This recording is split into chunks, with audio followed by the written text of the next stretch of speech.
On the surface, Scream 7 looks exactly what you would expect. Ghostface mask, phone calls, a new circle of suspects, bodies falling in carefully staged beats. The trailer promises the familiar game, but this time something fundamental has shifted. For the first time since the original film, the story is built entirely around Sidney Prescott again. Not as a legacy cameo, not as a passing continuity, but as the central life the violence is trying to break into. And Sidney is no longer just the final girl. She's a survivor who built a life, a husband, a family, stability, after years of Ghostface violence. That stability is disrupted when a new series of murders begin targeting people within Sidney's immediate orbit. Not random victims, but individuals connected to her present-day world. That changes the stakes. This isn't about escaping a massacre anymore. It's about whether you ever truly escape one.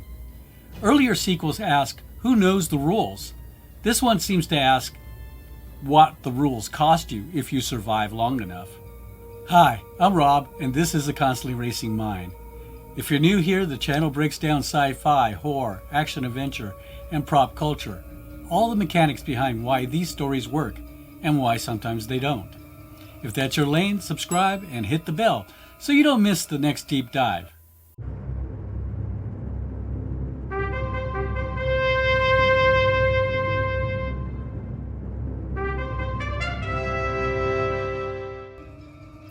So yes, the structure looks classic Scream, but the focus has shifted from youth horror to endurance, from surviving the story to living after it, and that's where Scream 7 begins.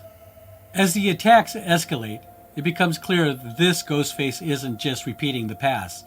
The killings are staged to echo elements of Sidney's history, deliberately recreating emotional pressure points from earlier massacres. The effect is less about surprise and more about psychological erosion, forcing Sidney to relive patterns she thought she had escaped. Gale and the surviving legacy characters are drawn back in as the threat tightens around Sidney's family, shifting the investigation away from public spaces and toward a more contained domestic sphere. Gale's entrance is dramatic and true to Scream form. However, much of the tension of the film comes from the sense that the killer already understands Sidney's life, her routines, her relationships, and the mythology surrounding her survival. The suspect pool forms among people newly introduced into Sidney's current environment, rather than the broader social circles seen in earlier films. That change narrows the narrative focus and makes the danger feel more invasive than expansive. So structurally, Scream 7 follows the classic franchise pattern. Escalating murders, hidden motive tied to the past, and a final unmasking. But the premise shifts the battleground.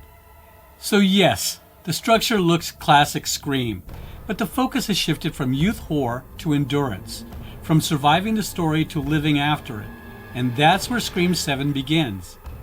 The plot returns to familiar ground. A new Ghostface emerges and begins targeting people connected to Sidney's present life. The killings follow the franchise pattern: a contained suspect circle, escalating attacks, and the sense that the motive is rooted in past events. Sidney, Gale, and the remaining survivors are pulled back into the cycle once again. But the context is different now. Sidney isn't passing through the story. The story is invading the life she built after it. Behind the camera, the film also marks a major shift. Scream 7 is directed by Kevin Williamson, the writer who created the original film in 1996. After defining the franchise voice for nearly 30 years, he steps into the director's chair himself. That alone signals a return to origin perspective. The screenplay is written by Guy Busick from a story he developed with James Vanderbilt, the same writing team behind the previous two films. So structurally, the modern era continues even as the focus pivots back to Sidney. Cinematography is by Ramsey Nichol, whose work leans toward grounded, character-driven tension rather than overt stylization. Editing is by Jim Page, and the score is composed by Marco Beltrami, returning to the series he helped define from the beginning. Production took place in spring and summer of 2025, primarily in Atlanta with a February 2026 release. That's this weekend. A standard schedule, but arriving after an unusually turbulent development. In front of the camera, Neve Campbell returns as Sidney Prescott, re-establishing the franchise's original emotional center. Courtney Cox also returns as Gail Weathers, still the persistent observer and chronicler of Ghostface violence. From the recent films, Mason Gooding and Jasmine Savoy Brown reprised their roles as Chad and Mindy Meeks Martin, carrying forward Randy's lineage into the current generation of survivors. Sidney's present-day family is newly visible. Joel McHale plays her husband, Mark Evans, showing the life she built around the earlier film's trauma cycle. Roger L. Jackson again provides the voice of Ghostface, and a new ensemble, including Isabel May, McKenna Grace, Celeste O'Connor, Asa German, Sam Rechner, Anna Camp, Mark Consuelos, Ethan Embry, Michelle Randolph, Jimmy Tatro, and Tim Simmons, forms the latest suspect pool surrounding the central targets. Notably absent are Melissa Barrera and Jenna Ortega, whose Carpenter Sisters character led the previous two films. Their absence isn't a single casting change. It's the result of a controversy that has reshaped the film before production even began. And understanding that disruption is key to understanding why Scream 7 looks the way it does. The absence of Sam and Tara Carpenter in Scream 7 stems from a major controversy that reshaped the film during early development. Melissa Barrera, who played Sam, the central protagonist of the previous two films, was removed from the project after social media posts about the Israel-Hamas war. The studio stated the posts were unacceptable. Barrera maintained that they were political and humanitarian in intent. In Ortega's own words, the project was falling apart. After those changes and continuing without that team no longer felt right for her. The departures didn't stop there. Director Christopher Landon, who had replaced the radio silence filmmakers, also left the project amid the backlash and instability surrounding Barrera's firing. At that point, the planned continuation of the Carpenter Sisters storyline, intended to complete a trilogy centered on Sam, was effectively impossible. The film underwent a creative retooling, shifting focus back to Sidney Prescott and legacy characters, which ultimately became the version of Scream 7 now released. At this point, I want to give you a clear spoiler warning. So if you want to go into this film blind, then jump down to the time code for my final thoughts, the one in the description. Here we go. The end game begins at the Little Latte, Sidney's sanctuary.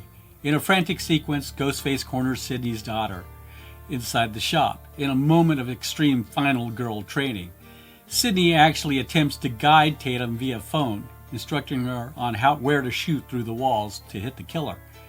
But the plan fails. In the chaos, Tatum is abducted, leaving Sidney with a chilling digital message. "Come home, Sidney. It's where the heart is." Like that. Sidney arrives at her home, which she has spent years turning into a fortress. But the fortress has been compromised. As she enters, the house smart system is hijacked. The walls themselves begin to bleed digital history. High-tech projections and AI deepfakes surround her with the voices and faces of her past. Stu Macher, Nancy Loomis, and even a distorted digital Dewey. It's a psychological gauntlet designed to break her before the physical kill. Sidney is lured into the backyard, a direct rhyme to the 1996 original. There she finds Tatum tied to a chair. Ghostface stands behind her, blade to her throat. When the mask finally comes off, the first reveal is Marco, Ethan Embry, the seemingly unassuming orderly from the psychiatric hospital. But Marco is just the muscle, the tech expert, who used his background as the former Google security specialist to craft the deepfake hauntings. The true architect steps out from the shadow, Jessica, Anna Camp, Sidney's sweet neighbor. Jessica's motive is a dark reflection of Sidney's legacy. She reveals that Sidney's memoir, Out of the Darkness, inspired her to murder her own abusive husband years ago. However, when Sidney retired from the spotlight and didn't show up for the New York massacre, Jessica felt betrayed. To her, Sidney isn't a person. She's a symbol that stopped performing. Jessica's goal is to rebaptize the franchise by murdering Sidney in front of Tatum. She believes she will forge Tatum into a new, pure final girl, restarting the cycle of trauma that Sidney tried so hard to end. In a chilling reveal of sociopathy, Jessica even admits to being responsible for the death of her own son Lucas during one of the killing sprees, viewing him as a loose end from her past. The villain's overconfidence is their undoing. Sidney's husband, Mark, who we all thought was dead in the garage, manages to survive his wounds long enough to create a distraction. This gives Tatum the opening to break free. In a brutal synchronized counterattack, mother and daughter take control. Sidney puts a single decisive through Marco's head. Jessica, however, gets a more classic Scream exit. After a desperate chase through the house she once envied, she is cornered in the garage. Sidney and Tatum don't hesitate. They empty their magazine clip right into her face, ensuring the woman who tried to steal their lives never gets back up for one last scare. And just as the dust settles on the backyard massacre, Gail and the local police swarm the property, arriving just in time to witness the aftermath of Sidney's final stand. Now, with the nightmare finally over, Gail and Sidney share a silent, weary nod of survivor respect before the camera lingers on Sidney and Tatum, finally safe and sharing a quiet mother and daughter moment before they check on Mark as he is being loaded into an ambulance. Although it was genuinely nice to see Neve Campbell back at the center of Scream films, the nearly 2-hour runtime ends up working against that nostalgia. The story keeps pausing to build out Sidney's new family, especially her daughter Tatum, who, written very much as a modern, slightly abrasive teenager, it's believable and the performance is solid, but the thread competes with the legacy focus the film is trying to sell. I grew up with the first 3 Scream films, and part of why they worked was proximity. The characters felt like peers. Now, even though Neve and Courtney still carry the roles effortlessly, the scenario itself feels strained. The idea that Sidney would once again be pulled into another elaborate Ghostface cycle stretches plausibility, even by this franchise standards. And yes, I know what I'm saying. This is Scream. Plausibility has never been the point. But long-running franchises face a fatigue curve. The MCU has it. Horror has it. When the structure repeats often enough, the tension shifts from who survives to how long until the reveal. You know the protagonist will endure. You know most others won't. The mechanics become visible. Strangely, the one thing that still works every time is physical. Watching Ghostface get knocked down, shoved, hit, or otherwise wrecked never stops being funny. The film has always treated the killer as fallible, and that slapstick brutality remains oddly charming. After Barrera and Ortega's departure, the film seems to reach in 2 directions at once, restoring Sidney for older audiences while introducing younger characters to keep the series viable. The results feel split, not broken, just stretched. And this is where my personal taste shows up. Slasher horror driven by human motive often loses something for me.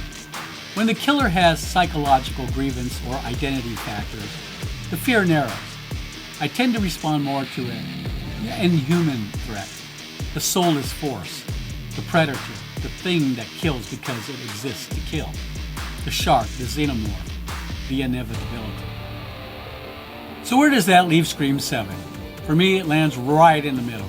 Not bad, not embarrassing, professionally made, occasionally fun, but rarely gripping. A franchise entry that feels competent and strangely routine. I'm a 2.5 out of 5. Not horrible, not great, just there. So, if you've seen it, I'm curious where you landed, especially longtime fans who stayed with the series from the beginning. If you enjoy deep dive horror reviews like this, there's merch linked below that helps support the channel. And if you're planning to see Scream 7 or anything else in the theaters, check out Run P. It tells you the best moments to step out without missing any of the story, which is honestly a lifesaver in a 2-hour horror film. Thanks for watching, and I'll see you in the next one.